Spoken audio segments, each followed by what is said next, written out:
To the school committee meeting of May 9th, 2018. As we start every meeting, I'd like to remind everyone this meeting is being broadcast live. It's also being recorded for use at a later date. So, would you please join me in a moment of silence?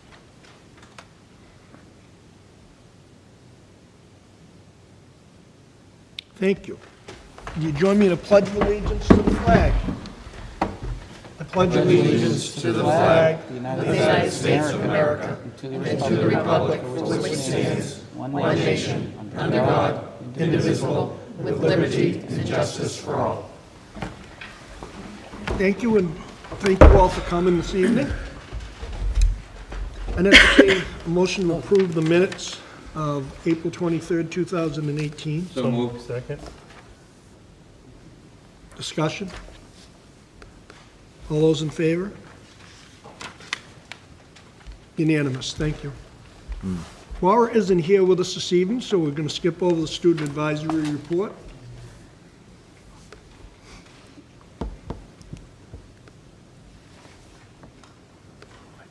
You want to do it, Fred? Yeah. Just like to recognize today is National Teachers and Nurses Appreciation Day, and I think we would definitely be proper to thank all of our teachers and nurses for everything that they do for us. Thank you.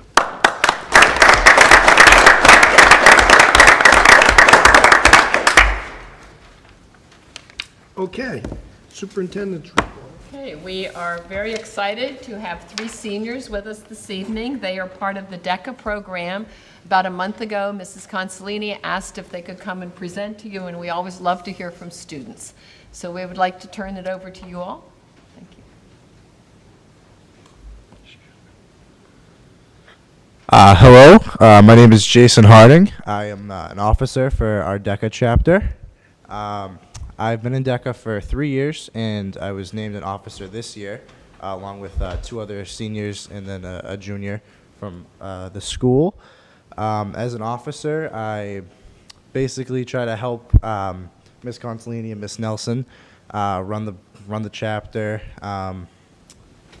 We set up the district conferences we attend. We help in trying to get money from people, trying to send out reminders, try to get everybody to get their paperwork in on time so things run smoothly. We help in planning of like roommates and rooms and meals and that kind of stuff for everyone that's going. And also recruiting new members. Me and a few others went classroom to classroom before Deca season started, I guess, and we tried to recruit some new members from like upcoming freshmen or sophomores who hadn't considered it in the past. And we got some good numbers. We had 45 members this year. So usually we would attend one district conference, but with snow days and other, as Vinny will talk about later, our sports and entertainment marketing conference, the way the dates got set up, we had to split our district into two. So it kind of got cut in half, where about, I don't know, maybe like 15 or 20 kids went on one date and the rest went on another date, which complicated things a bit, but we still got very good scores, and we had a lot of kids go on to states. What else did we do? Oh, also, we did have as just mentioned, a wonderful Florida trip for sports and entertainment marketing in Orlando, and it was a 5-day trip, five-day trip, and Vinny will again talk about that a little bit more as we go on, and I think that's all for me. Thank you. Thank you all for having me. My name is Vinny Consolini. I went to the Florida trip. It was a sports and entertainment marketing conference in Orlando. There we had a great opportunity to hear some really interesting people speak. For example, we had a guy from the Orlando Magic talk to us, told us all about how he generates interest from fans despite having a team that struggles in the NBA. He still draws a big crowd. And then we also got the opportunity to hear someone speak from Universal Studios, where he told us how he markets the park, how he draws people to come in. Even people who are reoccurring guests, he still continues to draw people in. We also heard from someone from the Golf Channel. He told us really how he markets really an entire sport to people, how he tries to draw new fans to watch the channel. And then briefly, well, actually, that was really good for me to go to because I'm actually studying sports management at Springfield College in the fall. So it was really good for me to get some insight on the professional side of the marketing world. And briefly after returning from that conference, I went to a conference. It was the state conference in Boston. And Mike is going to tell you guys all about that. Thank you. Thank you. Thank you. Thank you all for having us here tonight. We appreciate the support of our chapter, and we appreciate that you are taking the time to hear from us. So I'm Mark Benjamino. I've been in Deca for 3 years now. 2 years I've been pretty active in the chapter. So as Vinny introduced, we attended a state conference this year, which takes the placements from our district competitions and puts us at the state level, where we will compete against our fellow chapters in the state of Massachusetts. We had 27 members go, and there were 2,000 attendees. Overall, we did pretty well. None of us placed, but we all gave it our all, and we had a good time. We learned a lot. We did various role plays and different exercises that taught us about different aspects of business. Personally, I went to the state conference because I'm a business finance, I guess you could call, major in Deca, and we each have our own speciality, which we compete for. So we did well at states, and we hope to be doing that again next year. Unfortunately, I won't be here for that, but we're hoping to get new members ready for that. But then we also have the Deca National Conference. So you have to place at states to go to that conference. Unfortunately, none of us did. But I was lucky enough to attend thanks to our state officers, Mrs. Consolini, our chapter, the support from our community, and the United States Army. I received a scholarship from them to the college that I'm going to be attending, the Citadel in South Carolina. So they extended most graciously an invitation to the international conference, in which many Massachusetts Deca members attended, and I heard good reports from them while I was there down in Atlanta, that they were doing well and they were all having a good time and learning a lot about business and the various aspects that they compete under. And I would say that that's about it for what I have to say. But thank you again for taking the time, and thank you again for the support. We really appreciate it, as we all believe that this is a great club for our community, and it does a lot for kids on an individual basis, but also in a group setting, because it teaches us a lot about what to do once we get out into the real world and when we start actually looking for jobs, especially if we're going into the field of like business and marketing. Thank you. Thank you.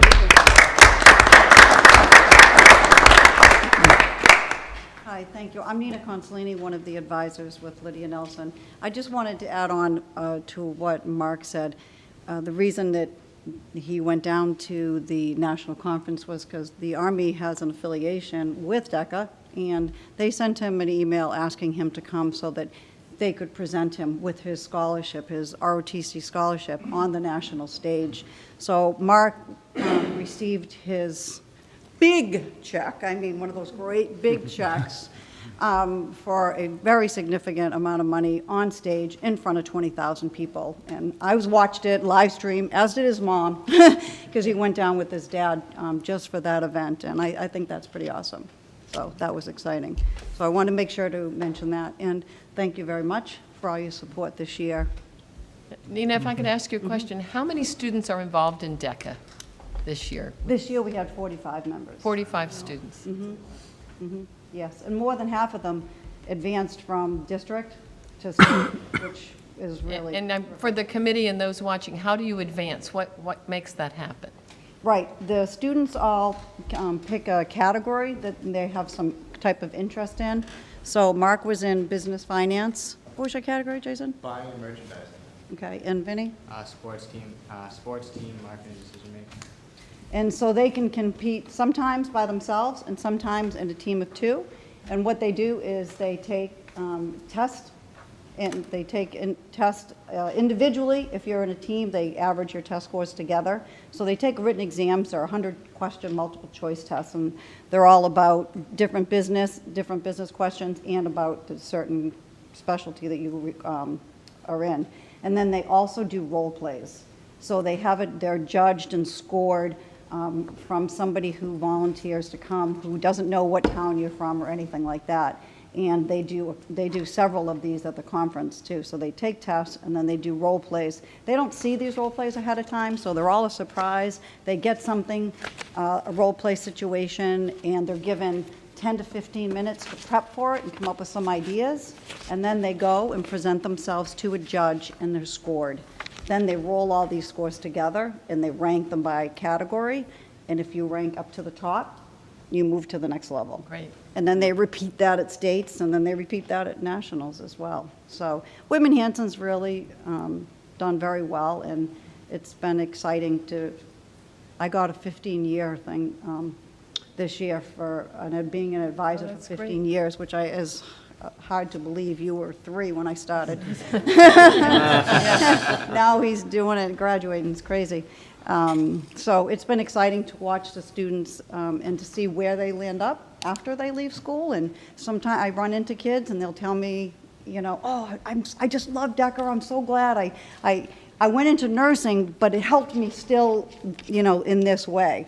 So even if you're not into business and that's not the road that you're going to take, those are still useful. Everybody needs presentation skills. Everybody needs those practical skills that Deca teaches. It's really an example of career and college readiness, I would Absolutely. think, because you're presenting, you're doing all kinds of things. Well, it's a wonderful program. We appreciate you. the work that you and Lydia do, and of course, having these young men with us, and we wish you well. Would you tell us where you're going next after Whitman Hanson? Yeah, so I'm going to be attending Springfield College. I'm going to be studying sports management there. I hope to get the highest degree possible for me. I'm not going to stop. I'm going to try to do what I can. An alumni from Springfield College recently, actually, now he's the general manager of the New York Yankees, so There you go. the possibilities are endless. I think there's another successful Springfield College alum that you know, right? Oh yeah, she's standing right next to me. Hi, I'm going to be attending Suffolk University, and I'm going to be getting a major in marketing and then going through the pre-law track and then going into law school. Fantastic, great. Awesome. Thank you. Congratulations. Yeah. Don't let the state steal your Wi-Fi. True story. I'm going to be going on to the Citadel in South Carolina. I'm going to be studying business administration with a concentration of finance, as well as military intelligence and homeland security. And then after that, I will be commissioning as a second lieutenant in the Army, and I owe them 8 years. Thank you for your Thank you. service. Okay, great. Congratulations. Are there any more questions? Thank you. Thank you very much. They get some They have to go do their homework now. Thank you. Thank you. Thanks for being here. Okay, before we begin, I do want to call your attention. You do see that we have numerous pieces of artwork displayed here, and in front of you all is a card that describes Art in Bloom. This will take place here at Whitman Hanson next Tuesday evening here in the library. It begins at 5:30. It will be followed by the middle school spring concert, which will be in the Performing Arts Center at, I believe, 7 o'clock. So it's a wonderful evening. This room is just full of just wonderful things. There'll be floral arrangements to accompany the various pieces of art. Try not to miss it. We also have art represented from all of our schools here. So it's a wonderful event, and we've been doing it since like 1996, when Irene Kaplan came to my office and said, I think we need to do something to celebrate the arts. And so it's very heartwarming to see that we're still doing it here at Whitman Hanson. So I hope you'll all be able to be there. And also, before we move forward, we also have a school committee member who is experiencing, at least for this current time being, he has an investment in the school district with the birth of his 5th child, Charlie, recently. So he may be back, you never know. He's going to be involved with schools for a long time. And it's been delightful working with Kevin Lynham, and I'm sure the rest of the committee feels the same. Bob?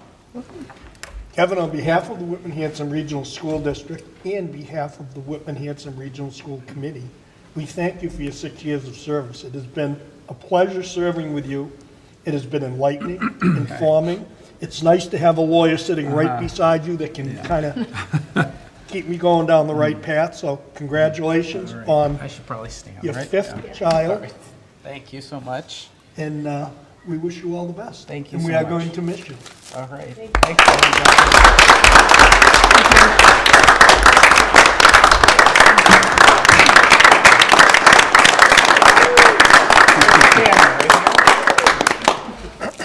And if you need a night out on Yeah. a Wednesday night, you know what's going on, right? Frank, if this, Yeah. Frank, if there's number 6, you're gonna have to build another house out there? There's number 6, you're gonna need counseling.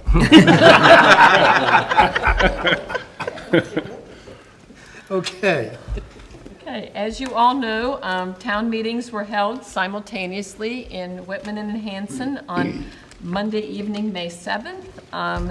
Reporting out on the results, we are very pleased to announce that the overall 9.5 increase in the assessment for schools was approved in both towns with virtually no discussion, so it's just very wonderful to have that kind of support for the school system. Wonderful news with that is we will not need to cut positions. It is a level service budget, but clearly, moving forward, it represents about a 3.5% increase in the overall budget. We're also happy to announce and thank both towns and taxpayers for their support that all of our warrant articles for capital projects passed. That's just very heartwarming. It keeps our buildings in good repair, and it allows us to move forward as well. And to have that kind of support from both towns is also very, very encouraging.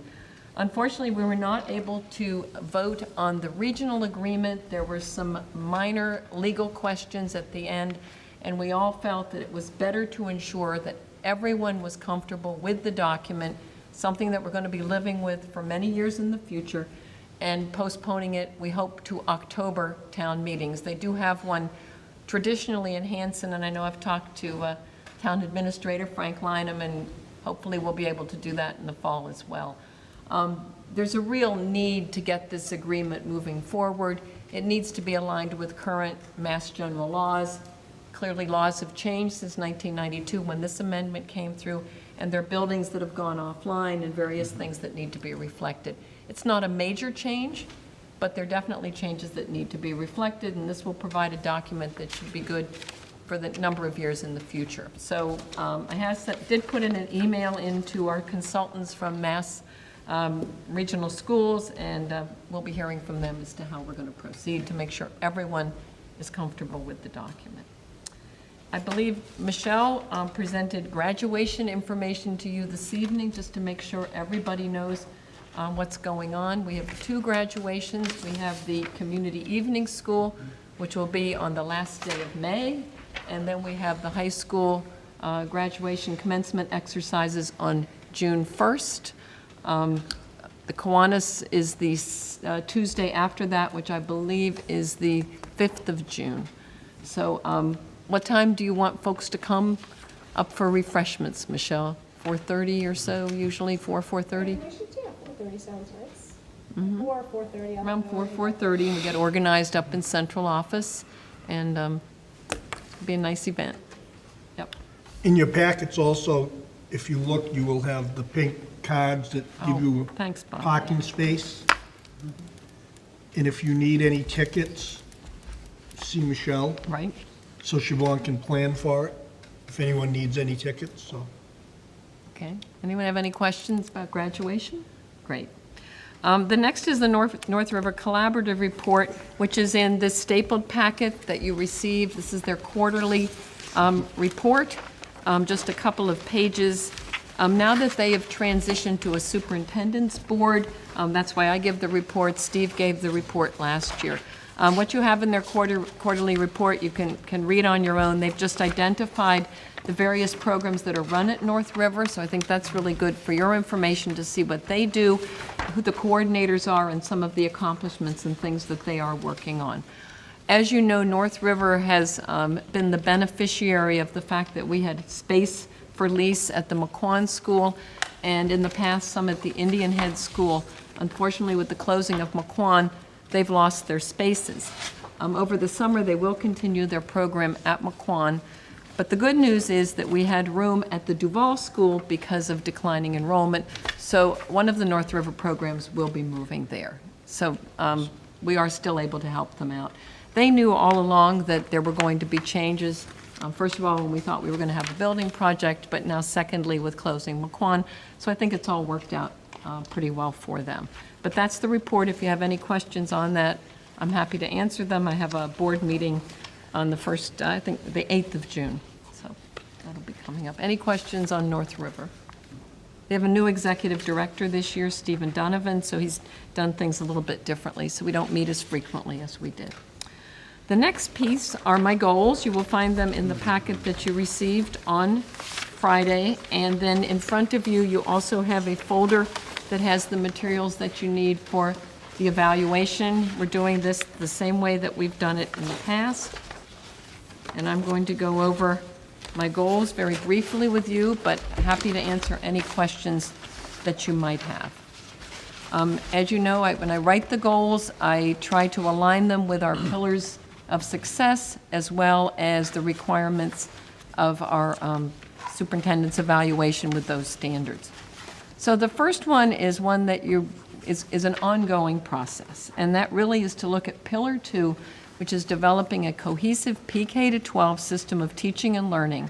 And this is the one where we work very closely with curriculum directors and also with each one of our principals to ensure that from preschool all the way through the last kid who walks across the stage, that we are providing them with a cohesive and aligned curriculum and instruction. This takes a lot to be able to do that. We align our action plans with those goals, work very closely with the directors. They've come and presented to you most recently last month when they talked about the OECD assessment. They're working at elementary, middle, and high school. This year, they revamped how they were working with elementary teacher leaders and scheduling middle school to try and be more efficient and get to where they need to get things done. We have continued our focus on full-day kindergarten. I'm hoping at the end of next year, Mr. Simonak will be able to report to me that we've achieved that goal. We continue to move forward on trying to work on that. I think we've got more and more support from the communities that we saw through the recent town meetings. Various things we've done that are going to be coming up next year and that are the products of the end of this year is there will be a pilot for elementary math. We have had the Envision Math program for a number of years. That contract is running out. We need to have a program that is aligned with state standards. And Brian Seelig, working with George Farrow next year, will be piloting 3 elementary math curricula. We have teachers who will be assigned to piloting, and they will be giving you a recommendation during the upcoming school year as to which program should replace the Envision Math. The same is true with our literacy program. This has probably been one of our biggest challenges is because literacy involves not just learning to read, but learning to write, how we communicate, and having programs that are aligned with that has been challenging. We used to have Reading Street, which is a program we purchased a number of years ago, about 10, 11 years ago, and they really need to be looking now at what is the next generation of literacy programs. And Amy Fleck will be working closely with George Farrow as they begin to work with elementary teachers and determine what literacy programs will be effective here. We continue to work on math and science at the middle schools as we roll out the new programs and instill more one-to-one devices with that. The high school has been working on curriculum and assessment. As you know, we've brought in the late starts in the morning. Jeff Simonak brought that in a year ago. This is our second year doing that. I think that's been extremely helpful in giving opportunities for our teachers to meet before the school day, not at the end of the school day when they're tired and not as ready to do that. So that's worked out well. We use an electronic shell called Atlas Rubicon for our curriculum. We continue to try and update that. It's still a work in progress, but this will provide teachers with the opportunity to see exactly what the curriculum is. It also works well when we have new teachers coming in to work with us. One of the things we continue to look at and we'll look at in the future is expanding our foreign language program. I think the word's out that that's important, and we will continue to work on that. There also is a new curriculum framework that will be coming out in history social studies. The one that Mr. Davidson's been working on is close to 18 years old. And we clearly need to upgrade our programs and what we're doing. This will create a realignment in terms of what is being taught in terms of history social studies. And there is noise at the Department of Education that eventually there will be a history social studies assessment. There used to be one. Due to funding, it was phased out. The other piece they're looking at is having a requirement for civics education. We're already ahead of the game in understanding that civics needs to be taught here at the high school. This is something that's ongoing. Standards change, assessments change. The other thing that's happening is the next generation of MCAS is rolling out. This is going to roll out big time at the high school within the next few years. They've always taken paper and pencil tests at the high school. It's now going to be electronic. New standards, new ways of looking at that. So a lot of changes going on. Clearly, working with our directors is something we've had 3 years of that. I think we've seen having K-12 coordination is beneficial, but I think there's still a lot of work to be done. So goal number 1, happy to answer any questions on that. Anyone? Before I do move on, I do want, she's not here this evening, but I do want to commend Rosamond Dorrance. This year's been kind of tough, having the resignation of Pat Dillon right at the beginning of the year and really having a number of things we need to do. She's been working for us 3 days a week. She is retired. She thought she was retired until she came here. She has been absolutely value-added, particularly at the elementary level, working with our directors who are really high school people. Worked very hard with Brian getting that pilot up and running, also a lot with Amy in terms of looking at literacy and things like that. So having her on board has been super helpful to me, and I think it's been helpful to our leadership team as well. Second goal is the closing of Mahon School. This is a goal that has taken a tremendous amount of planning and organization and many, many people involved in this. I was very heartened by the support from both towns through their special town meetings that we've had the funding we need to do this project. I think closing Mahon is something that needed to happen, I think for safety issues, as well as the fact that it was going to cost Hanson taxpayers a lot of money to continue to repair a building that was ready to be closed. So we've had multiple meetings, continuing to move forward. Ernie presented earlier at the facilities subcommittee meeting. I think it's going well. We were over at Indian Head today. The rooms that are going to be used for classrooms making great progress. Maureen McKenzie's new freezer is going to be installed. Here, the preschool is starting to shape up and looking like what it's going to be doing. So a lot going on. Everyone who's been involved has been outstanding. Bill Tranter welcoming the 5th grade into the Hanson Middle School. That's been a fairly easy move because there was a section of the building that it was easy to dedicate to do that. So we're still working now on making sure everyone's assignments are clear. The other issue is we have our sub-separate special ed programs moving to the Duval School, and Julie McKillop has done an excellent job of ensuring that families are welcome there. So that's what's been going on with that. I think it's been a major project. We meet every week to get updates. Recently, we've had input from Kevin Kafka, WHEA, trying to ensure that teachers are very comfortable with this move as well. Chad, I'm looking at Chad, technology, this is a big part of this, moving things around, making sure you've got the right electronic boards in each classroom and getting those things done as well. So, big project, but I think we're going to get there. The third one is one that I think we think about every single day, and that's really looking at social and emotional learning.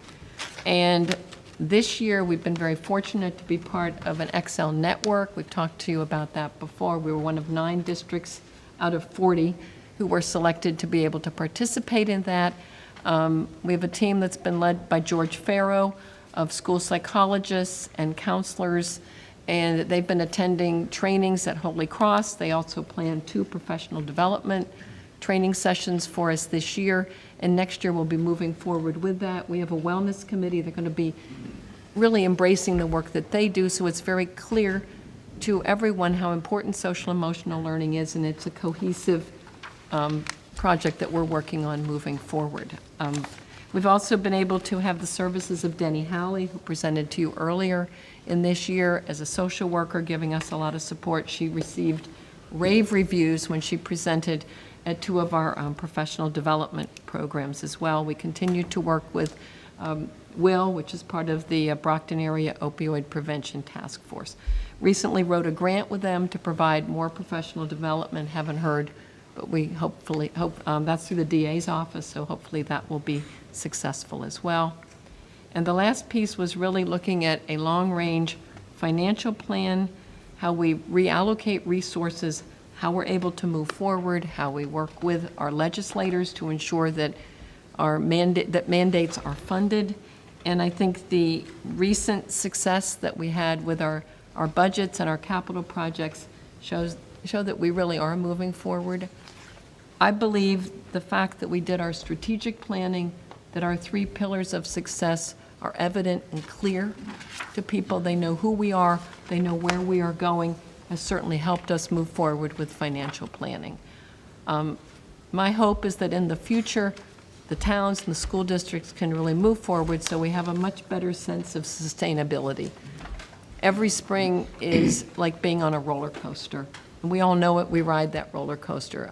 This year we're coming off pretty well, but clearly if we're going to move forward, if we're going to add no-cost full-day kindergarten, if we're going to expand our foreign language program so that every student who wants to take foreign language at the middle school can do that, if we want to increase our arts and have those student support services for social emotional needs, we're going to have to move ahead of level service. So I think we're on the right track. The last few years, we've had budgetary increases of 3%, I think 3.15, and now 3.5. That's definitely the right direction. No longer are we in the bottom 10 in terms of per pupil, we're in the bottom 20, and that's better. We're moving forward. So that's sort of where we are. Thank you all for your support.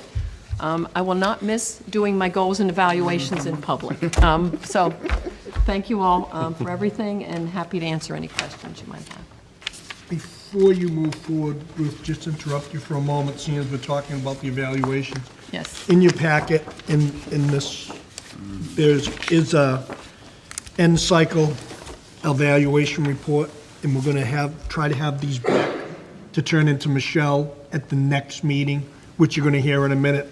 We're moving the next meeting, but, so we can turn these into Michelle and get the rubrics up and come up with the evaluation, the ending evaluation of the superintendent, just so everyone knows. And we have the same committee as last year, so it's really the same thing we did in the past, so Okay, thank you very much. I asked Jeff to give you some search committee updates, because he's been super involved in those.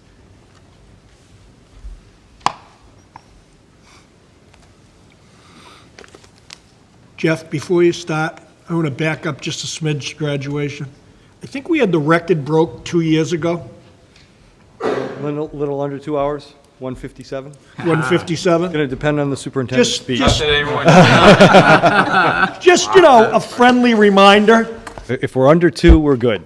Jeff and I discussed this as recently as, yesterday? We did. So it's going to be a special graduation this year. There's some superintendent's got some special words for some folks this year, since it's a special graduation for her in twofold. This is her 50th graduation, and this is her last I graduation. didn't graduate from Whitman Hanson, Correct. but I was member of class of 68, so we've got some surprises. And somebody's turning 50 this year. Yep. So right around graduation. So graduation too, I was going to mention, the seniors' last day is a week from Friday. So it's the best time of year right now. They're excited. May crept up really quickly. AP's finished next week, and the seniors' last day is next Friday. They go into senior exams.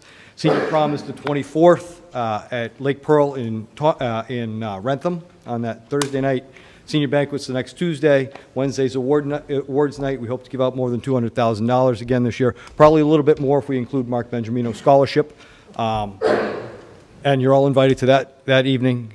CES graduation will meet in here at 6 o'clock. I'd love to see you at that graduation. It's a very special graduation. And then on that Friday night, we hope to graduate 276 or 277 students. A couple people are right on the bubble right now, and we're still not sure. But we'll have a good graduating class on that Friday evening.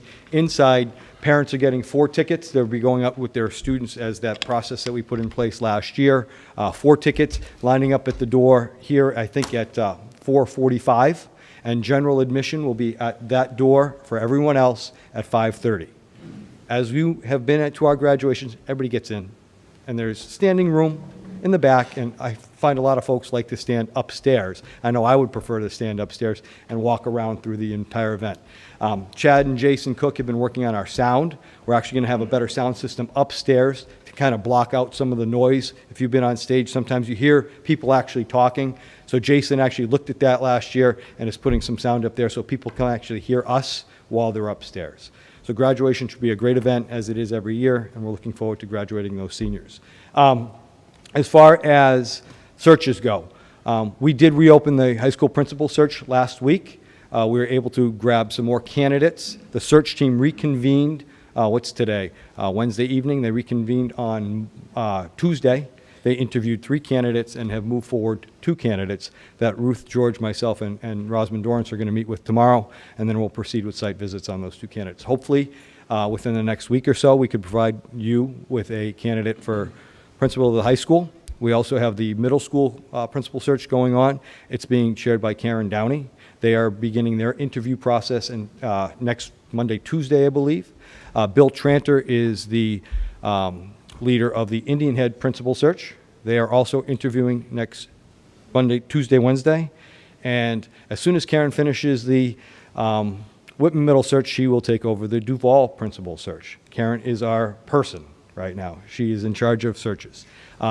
George and I met with the Duval staff yesterday to, one, introduce ourselves and then kind of get a direction on what they're looking for as a building principal.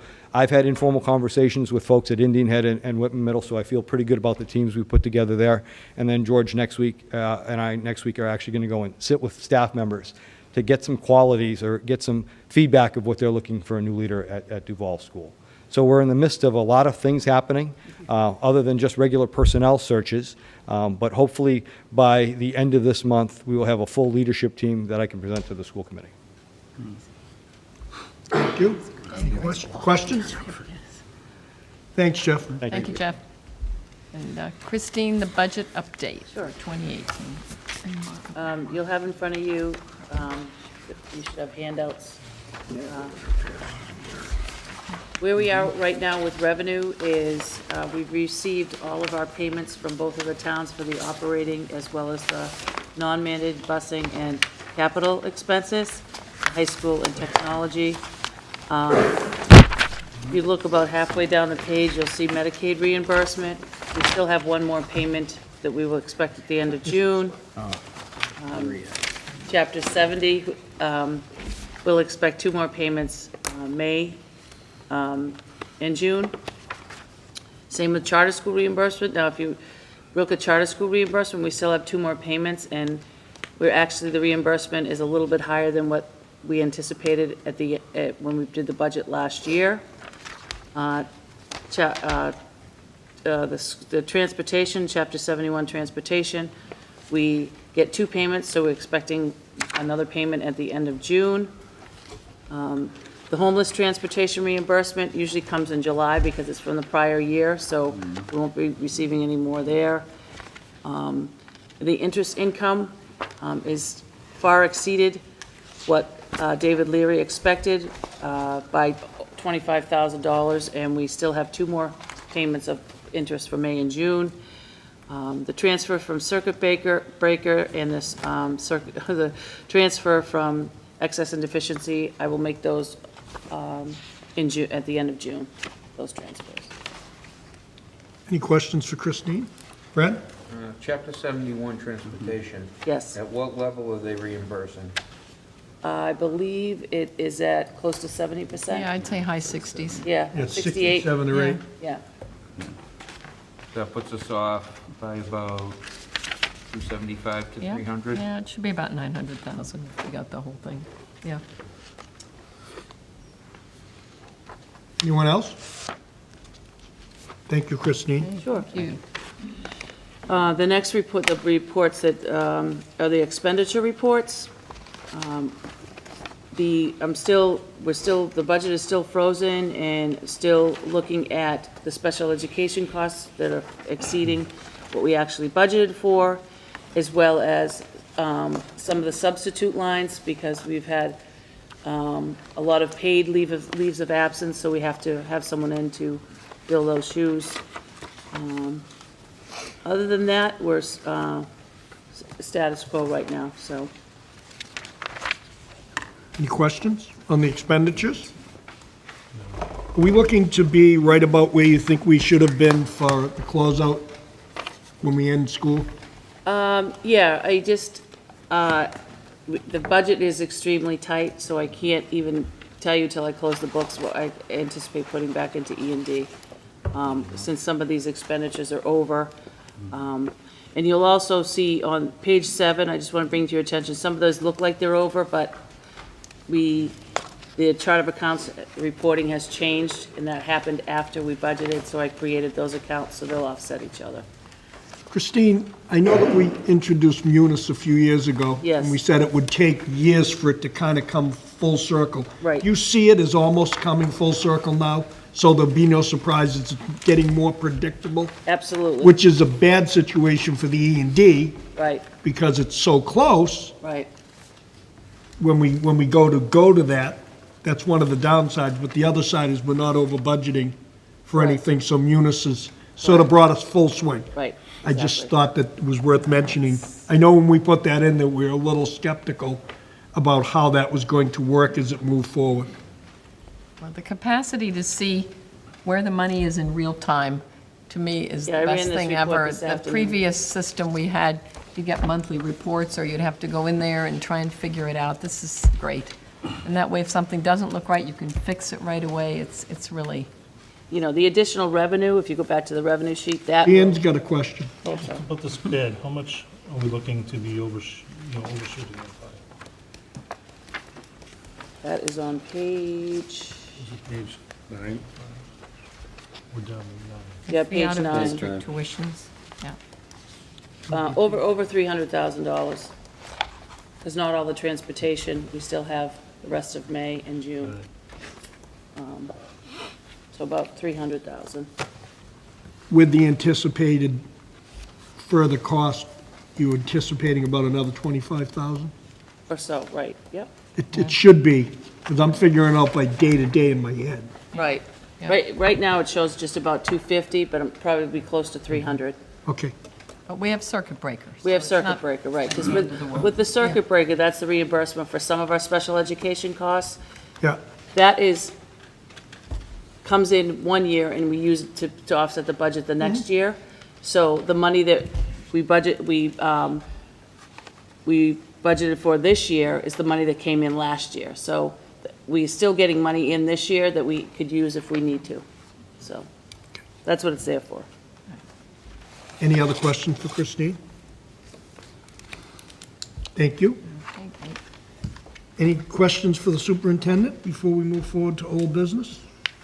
I just want to add one thing that I didn't mention in my goals. One of the other things in terms of goal 4 was the fact that we were in collective bargaining this year. And one of our other successes is we were able to pretty much finish Unit A. I think we're done with that. And they plan to ratify on the 23rd of May. So we will meet then on the 29th of May, and hopefully that will at least be Unit A. And then we're setting up meetings for B, C, and D, which I've worked with Kevin on some dates for that. Get those out to you. Anyone else?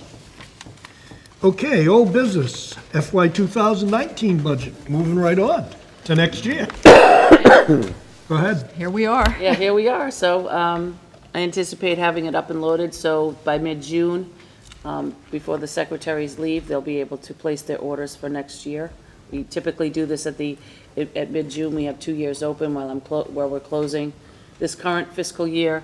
They're still able to make the purchases they need before they're going their summer recess. So getting ready to go again. Getting ready to go. We'll be posting for positions. We started doing that. We didn't want to do anything other than essential positions before the budget was approved by the towns, but now we're in good shape and we're able to start doing that as well. Any questions about 2019 from anyone on the committee? Anyone?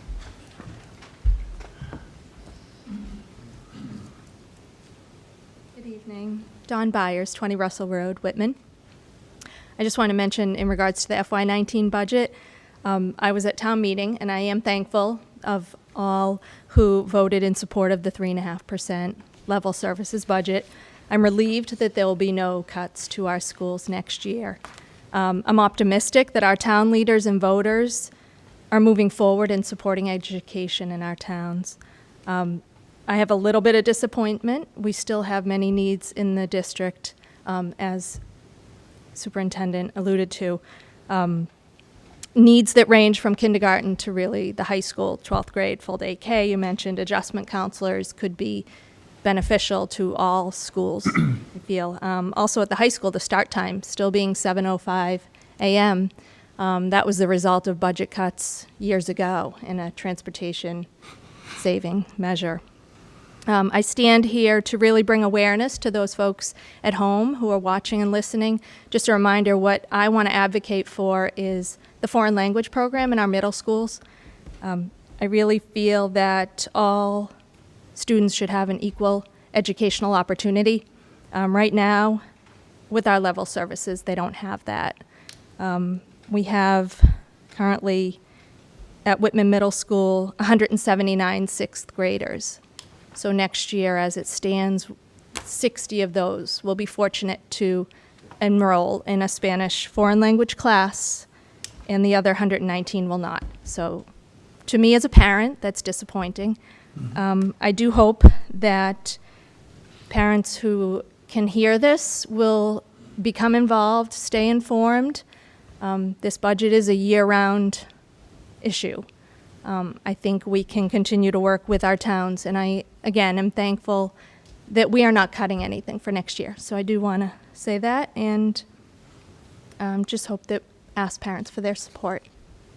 In Hanson also, sixth grade, the current enrollment is 125 students. So I understand, correct me if I'm wrong, they also, a portion of those students will have foreign language next year and a portion will not. So to me, that's unacceptable.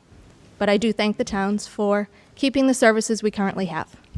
Thank you. Thank you, Dawn. Thanks, Thank Dawn. you. Dawn, it's a good feeling that we're moving in the right direction. It really is. We're in a better place now than we were 5 years ago. We're starting to move. As the superintendent told you, we were 7th from the bottom. We're moving on up. So that is a plus for anybody who's listening, but it's a work in progress. It's a year-round document, and yes, we would love to have everyone's support. And thank both of the towns for all the support they've given us this year. Tremendous support, so. Okay, McQuon School closing. We kind of touched on that. Not a tremendous amount has changed. I know that there's been ongoing work here in the building, here at the high school, digging up the floors and doing different things to get those rooms ready. I know the same is happening at Indian Head. The reuse committee has been meeting. In fact, they are meeting. Mike McHugh, I just saw come in. Mike, aren't they meeting in a day or two? Didn't I hear like maybe even tonight? No, actually, I think it's next week with our chairman. Okay. So it's an ongoing project, but it seems to be getting closer and closer to the end of it, which is nice. So, any questions? Thank you. New business. We're going to be changing, we actually have to vote on changing the meeting date from the 21st of May to the 29th. I'd entertain a motion. So Second. Discussion? All those in favor? Great, thank you. Thank you. Cell tower, Mike McHugh. He is our town administrator. Would you like to come up and briefly talk to us about what's going on with that? Sure. I appreciate, I think you've taken me out of order, and I appreciate the fact that you've done that. And I don't want to go too far off topic, but I do want to mention two other things unrelated. I do also want to recognize my appreciation and the town of Hanson's appreciation for the cooperation that the school committee and the staff gave to us in coming to a budget that we could afford and we could move forward on. I think it says an awful lot about the relationship between the two towns and the school committee, that we can have those productive conversations. As I think I mentioned the last time I was before you, you weren't particularly happy. You didn't get particularly what you wanted, and we may have spent a little more money than we wanted to.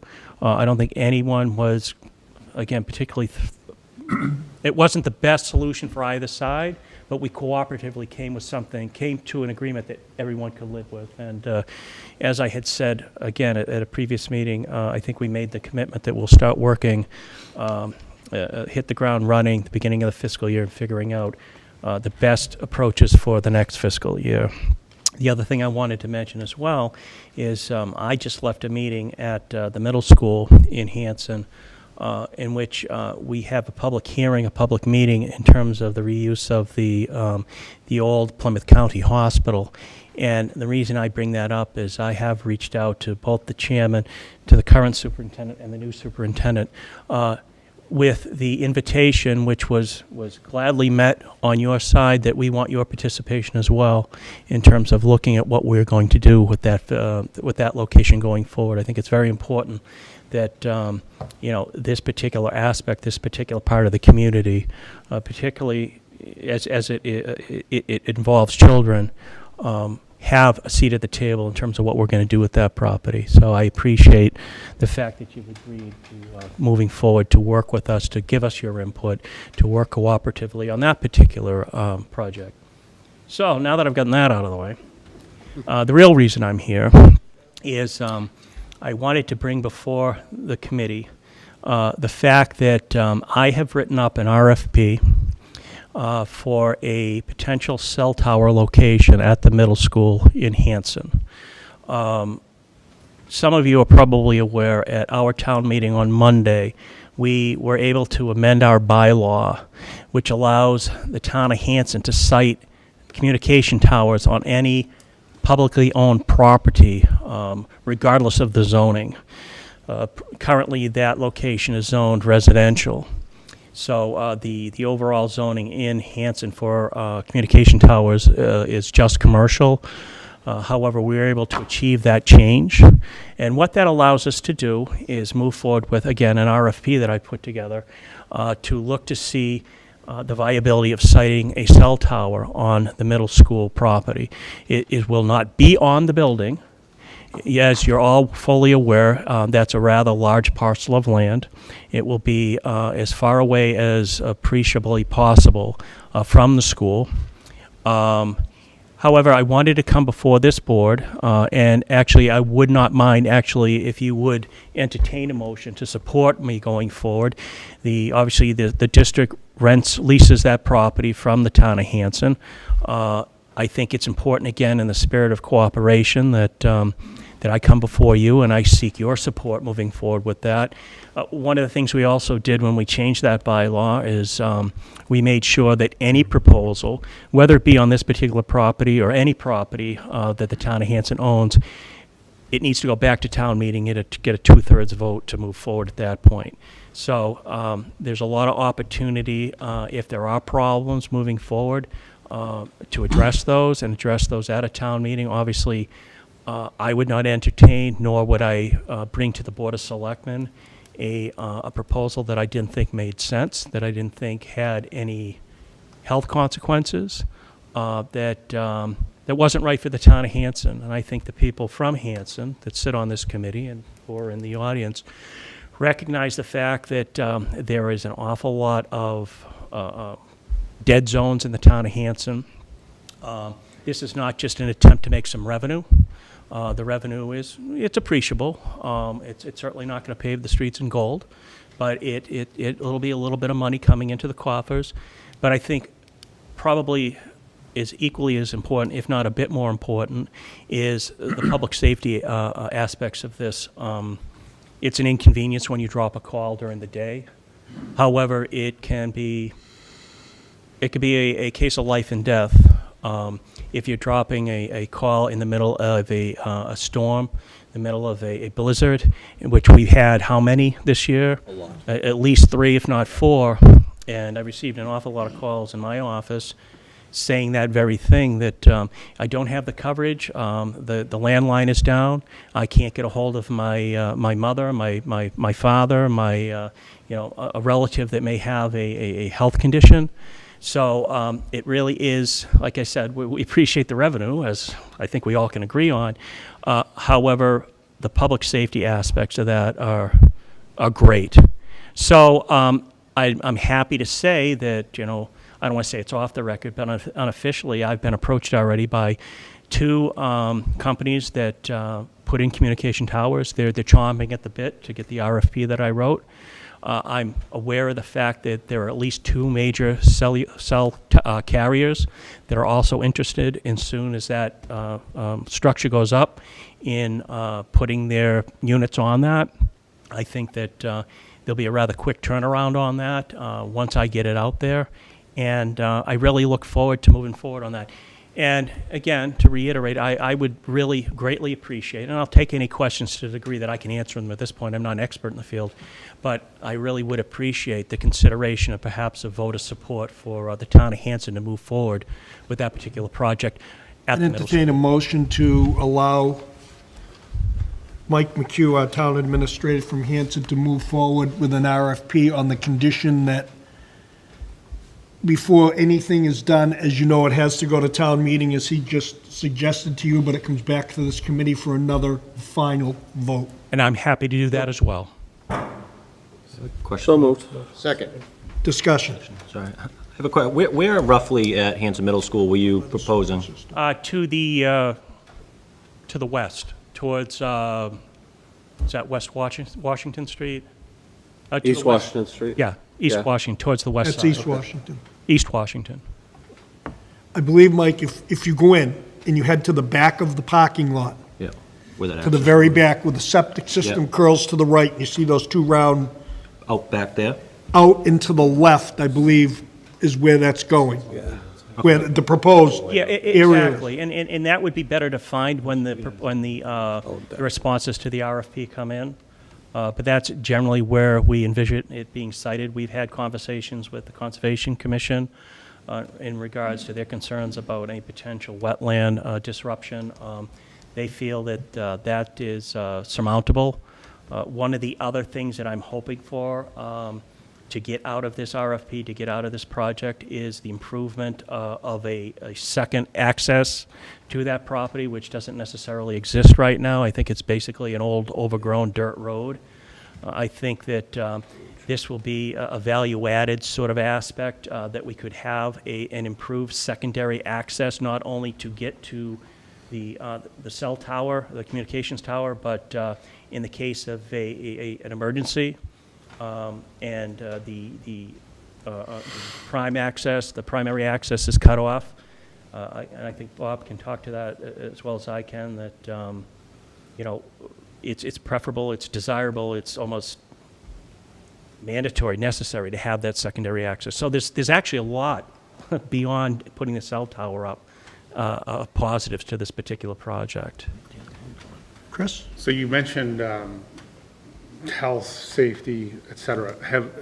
Have we looked into, are there any concerns having a cell tower that close to children? I'm Googling frantically as we go here, and I'm seeing some mixed things in my 30-second perusal. So I'm not an expert, but I guess I would want to make sure that we address that before we get too far down the road. It would be, Mr. Howard. It is something that, and I agree with you, there are 2, from what I can tell, schools of thought on whether or not there are health concerns. And I think that I can safely say, and I think you can safely believe me when I say that I would not propose, that I would not champion any project that I thought by any stretch of the imagination could potentially harm the children of Hanson. So it will be, as we go through the process, we will make sure that those sorts of questions are answered.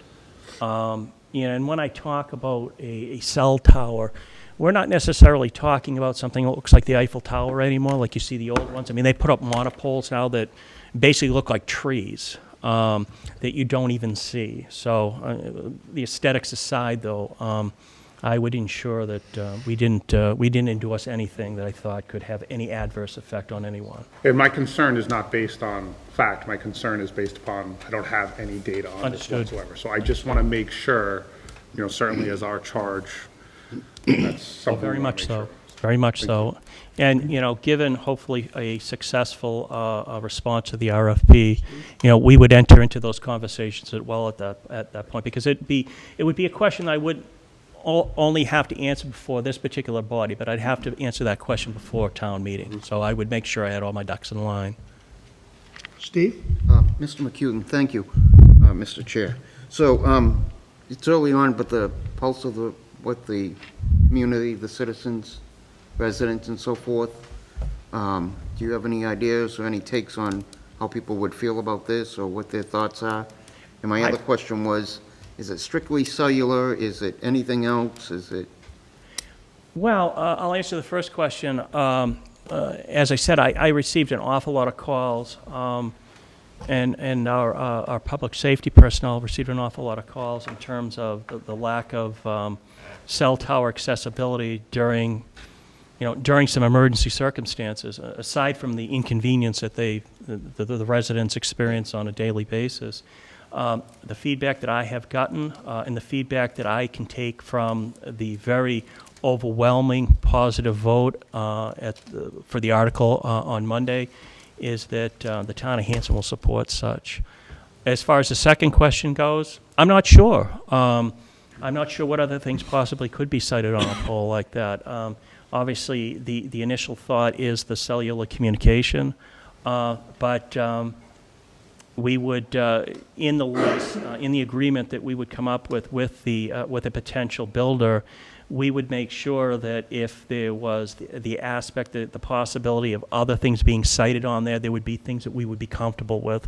We wouldn't leave it just open-ended that you could put anything up there. Again, my initial thought, and I think you're right in worrying about this, but my initial thoughts are, cellular communication, but I would imagine there are other things that could be put up there. I think that cable television now can broadcast off of such units. But we'll make sure, and one thing I do when I get criticized about it sometimes is I make sure, and I spend the money with legal to make sure there are no loopholes, that there's nothing that's going to surprise us and hit us in the back of the head as we move forward. But it's a valid concern, and it would be addressed moving forward. And I would hope that with any luck, when I come before this body with a response to the RFP, that you ask that question of me again, so that we make sure we don't forget that. I don't think I'll forget it. Fred? Thank you. A couple quick observations. First and foremost, do they have a range on those towers? I believe, without getting too technical, because I can't answer that specifically technically, I believe that the siting of that, a potential siting of an installation on that location will almost cover the entirety of the outages that we have in the town of Hanson.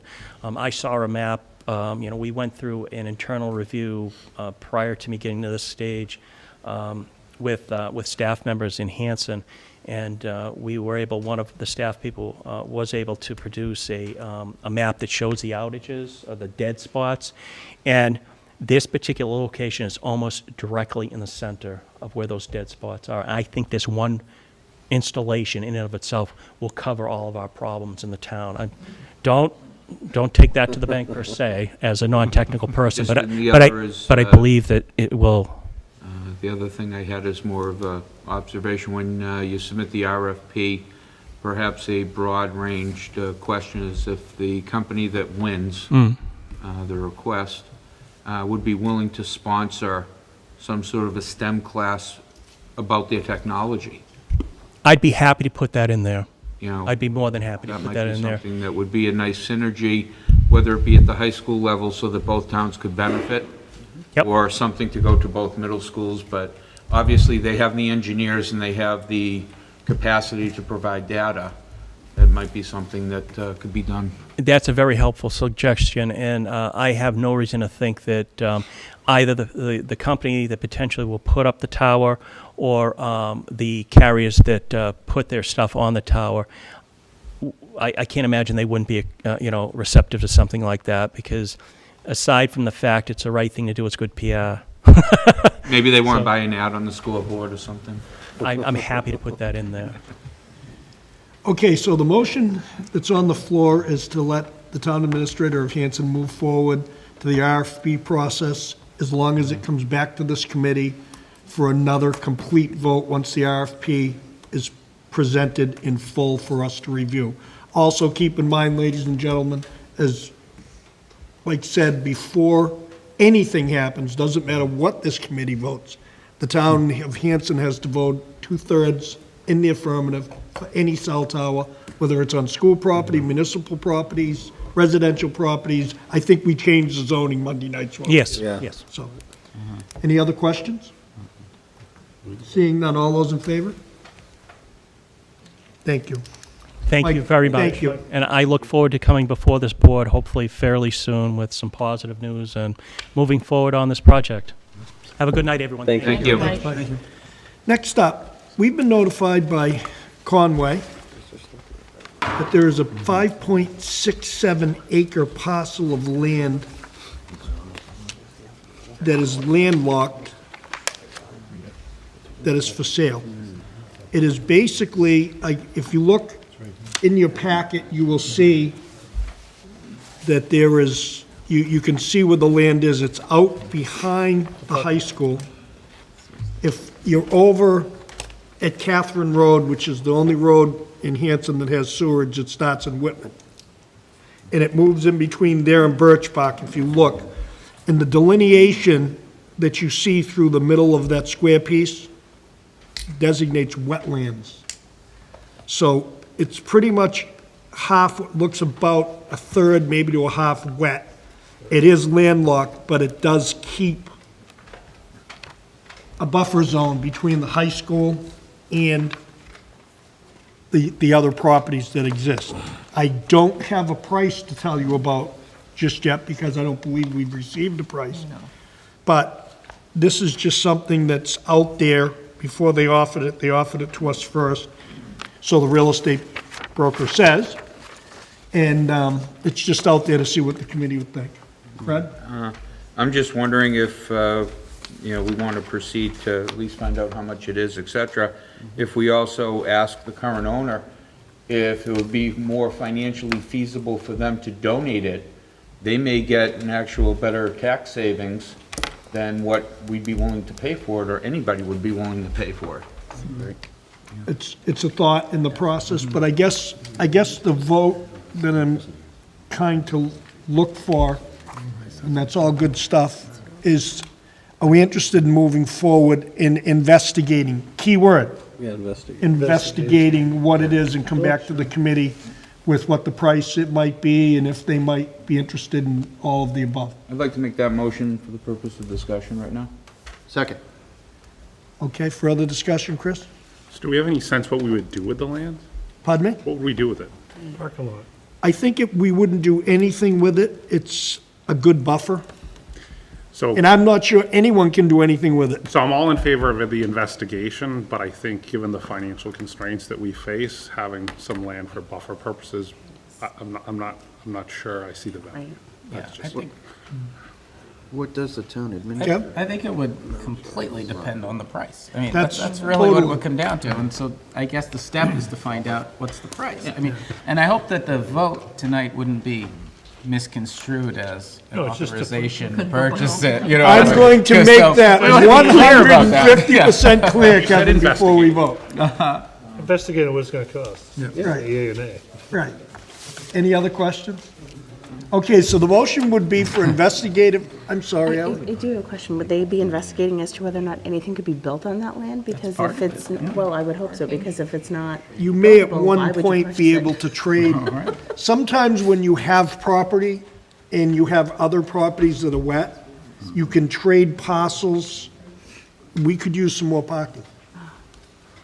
And again, this is an investigative with only don't anyone take this as we're looking to buy 5.67 acres tomorrow. I'm looking for a vote to just investigate further. And I'd also add to see if they'd be willing to donate it, Yeah, that was in. you know, as part that of was in the it. motion. I have a motion made and seconded. Any further discussion? All those in favor? Okay, thank you. Get an updated map, too. We're supposed to We need to vote to reappoint Dr. Belcher as our school physician for the 2018-2019 school year, and entertain a motion. So moved. Second.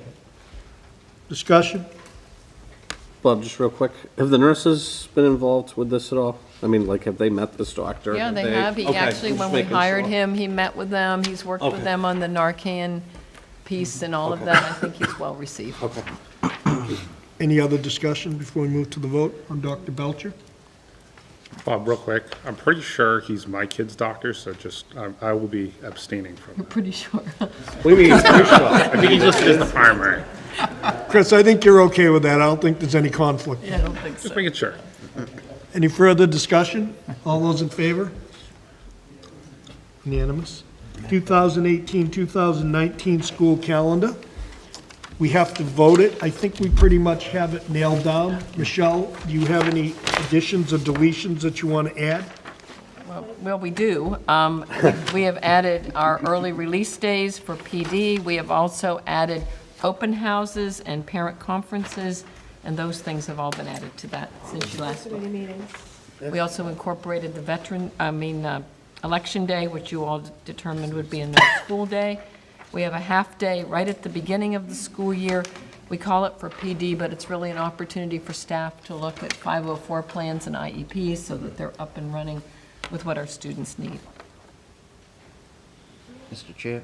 Yes. The school committee meeting dates that don't have a date, the ones that don't have a date, those will be decided upon, I'm saying What do you August and They do June. have a date, there's like two other things. Oh, I'm underneath sorry, them. it's because it falls under that. Space in there. Right. That's basically. Too focused, sorry. You got it? That answer your Okay. I got it now. All right. You good with that? Any other discussion on the school calendar? Need glasses. I'd like to make a motion to accept the school calendar as presented. So moved. Second. Any further discussions? All those in favor? Unanimous. I don't have anything accepted as gifts unless whoever owns the property with the 5.67 acres wants to send it to us before I get through here this evening. They didn't call yet. Yeah. Yeah. My number is 617. Maybe the 12th. Oh, we just have one correction on that calendar. I see it already. Yeah. September 12th is the school committee meeting. Not the 13th, right? Okay, everybody all right? I'm fine. I don't have any field trip requests. I do have, Election day be read as no school for students. What does it say? What is that? It says no school. Okay. Well, it is no school for students Right. and for staff. And for staff. Yeah, this year. Next year, we. That's right, that's right, Remember? that's right. Yes. Yep, okay. Okay. okay, we okay? We're fine. Yep. Okay, We got it. I don't have any field trip requests. No.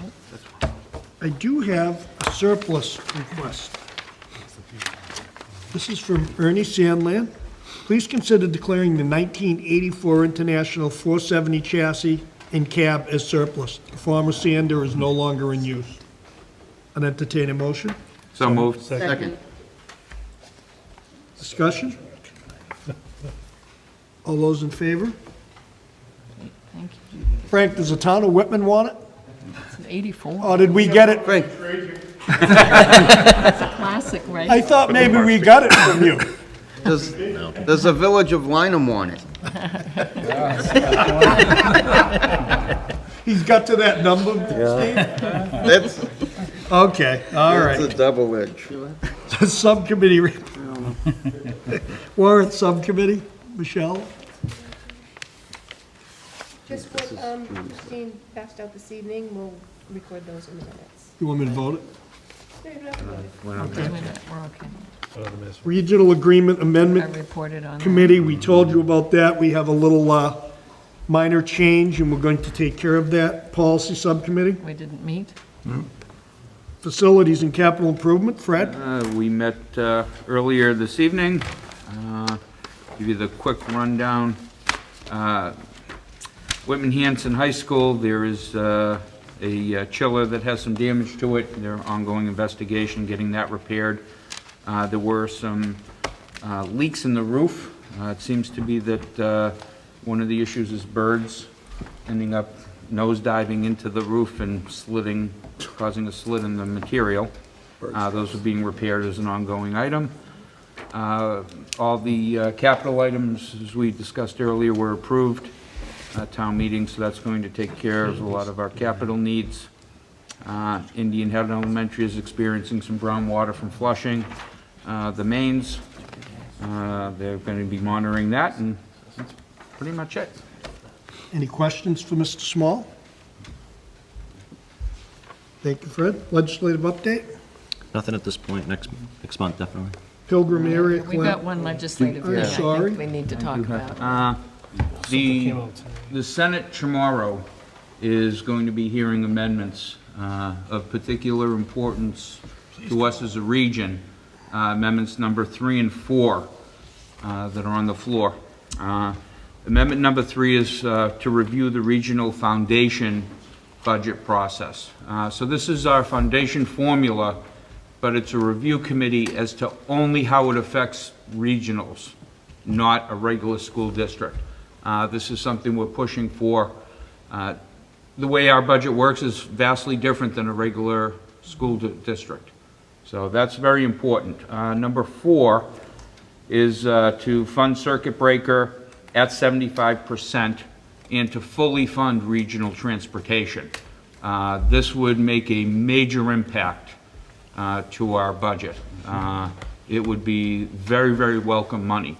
Anybody listening, start calling Senator Brady's office right now, leave messages, email them. What's the number? Geez, you know, I dialed it so many times today, I probably know it by heart.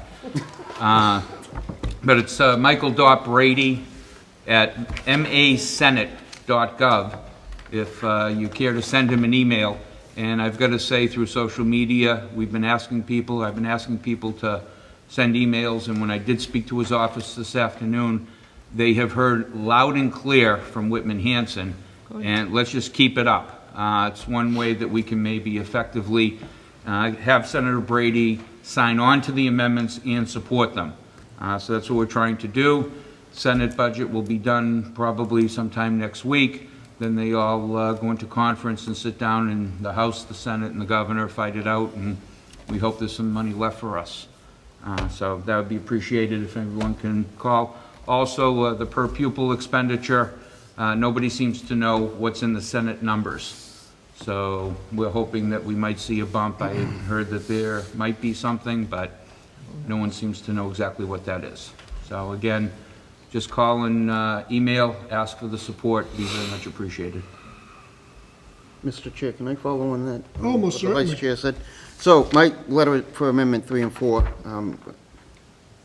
what I got from Ruthie, I put that out this afternoon, but also know, and the Vice Chair has been a big part of this, is the Support Mass Regional Schools Facebook page. There's a wealth of information and a bunch of people doing a lot of hard work. There's over 1,200 followers. I'm sure a lot of those people are doing a lot of work. It talks about the 100% transportation reimbursement, now honoring the commitment. It goes back to 1949, regional transportation, and establishing a commission on regional school district funding and governance, securing the future. So I won't read the whole thing, but I just thought that those were nice pieces to mention, and I kind of carry it as a little Bible for now. And also, Ms. Byers, who's sitting out there, I know I've seen her on the page. Her efforts and support are greatly appreciated, so thank you, Don. Thank you to everyone that supports us, and don't forget to call Brady's office tonight. Any other questions for legislative? Pilgrim Area Collaborative? Yes, had 2 meetings since we last met here. Want to let you know that we have secured not a full contract, but final agreements with our executive director choice, Dempner Thomas, who is from the Abington School District, and she will be joining us November 1. Obviously, we'll see her before then. She will have about 12 days, calendar days, of cover over before Maureen Goggin leaves us as the executive director on November 12th. And speaking of Maureen, I am the chair of the subcommittee for the budget. We had sat down with the executive director, the treasurer, the business manager, and also the chairman of the committee. We've gone through the budget. We have looked at what our proposals need to be. We were just over $8 million this past fiscal year. We will be just over $8.5 million. So we increased $500,000. So that comes from the district towns whenever there's an enrollment, a new tuition and whatever. So I want to let you know how important that is to a collaborative, especially when it comes at the core support within the towns and or the cities. We don't have a city that's involved on the Pilgrim Area Collaborative level, but we do have 8 member towns. And that's it. Thank you, Mr. Boyce. Anyone have any questions? Thank you. Just quickly, dates to remember. Friday, May 25th is the last day for seniors. Monday, May 28th, no school, Memorial Day observed. Central offices are closed. Tuesday, May 29th, school committee reorg meeting at 7. May 31st, community evening school graduation in the Performing Arts Center at 6 p.m. June 1st, 2018, high school commencement in the high school gym, 6 p.m. About 277, Jeff? Awesome, yes. Working on that. June 5th, 2018, Kiwanis Banquet in the Performing Arts Center, 6:30. June 6th, school committee meeting in the high school library at 7 o'clock, and all are open, and we encourage to attend. Now, we will be having an executive session when we will be taking no votes. When we come out of executive session, we will be moving directly to adjourning. We are having an executive session to discuss the discipline or dismissal of or complaints or charges brought against a public officer, employee, staff member, or individual. I need an entertained motion to executive session. Second. Voice vote. Yes. Yes. Yes. Yes. Yes. Yes. Yes. Yes. Yes. Yes. Thank you, everyone.